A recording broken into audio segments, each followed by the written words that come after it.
အိမ်မှာစိုက်ထားရဲ့အသီးရက်လေးကိုခူးကြမယ်ပထမအဆုံးမြုပ်တီလေးကနေစခူးပါတယ်ကျမကအဲ့လိုအပင်လေးစိုက်ရဝါနာပါတယ်ပေါ့နော်အဲအားကြောင့်ကျမဘိနေရရောက်အပင်လေးအမြဲတမ်းစိုက်ဖြစ်တယ်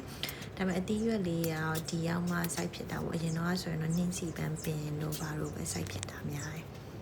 အခုခင်းချင်တီလေးလည်းဒါခူးတာအများကြီးရှိနေပါပြီအခုကရှိရလေးပဲခူးပါမယ်အခုဒီရောက်တော့မှလေမြန်မာနိုင်ငံမှာနေတော့ဘာလို့အသီးရွက်တွေကိုမဆိုင်မိပါလဲဆိုပြီးကိုစဉ်းစားမိတယ်။ဘာလို့လဲဆိုတော့ဒီမှာအသီးရွက်ဆိုင်ရာရေဘိုးကတလားဆိုတော်တော်ကုန်တယ်။ဝယ်စားရတယ်ဆိုရင်တော့ဘာမှတိတ်မကွာဘူး။ကျမရဲ့ချင်မောင်ပင်လေးပါနှစ်ပင်နဲ့ရှိပါရဲ့ကျမစီရနေဝယ်ပြီးတော့စိုက်ထားပါ။ဒီကစွန်းရက်လေးရရေထဲမှာစိုက်ထားပါဒီကစွန်းရက်လေးလည်းအစီရနေပြီးဝယ်ပြီးတော့စိုက်ထားပါ။ကျမရဲ့ကစွန်းရက်လေးရလေအရွက်လေးရသိင်းဟင်းကြိုချက်တောက်တာပိုကောင်းမှန်တယ်တူတယ်။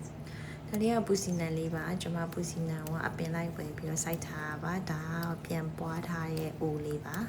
ဒီမှာလေအပြင်မှာအပင်နေဆိုင်ရင်ရှင့်နေအရန်ကြိုက်တယ်မြန်မာနိုင်ငံမှာရှင့်နေကြိုက်လားမသိဘူးတခါမှအတီးရွက်တွေမစိုက်ဘူးမပြောတတ်ဘူးပေါ့နော်အခုကဒါလေးကခရမ်းသီးလေးပါကျွန်မခရမ်းသီးကိုလည်းရှင့်ကြိုက်သွားလို့တစ်လုံးကလွတ်ပစ်လိုက်ရတယ်ဒါလေးကအခုကျွန်မခူးလို့ရတဲ့သီးလေးကိုခူးထားပါကျမရဲ့ခူးလို့ရတဲ့အသီးရွက်တွေအားလုံးတော့ခူးပြီးသွားပါပြီကျမကအပင်စိုက်တာဝါနာပါတဲ့ခါကျတော့ကျမအပင်လေးတွေနဲ့နေရရင်စိတ်ကပျော်နေတော့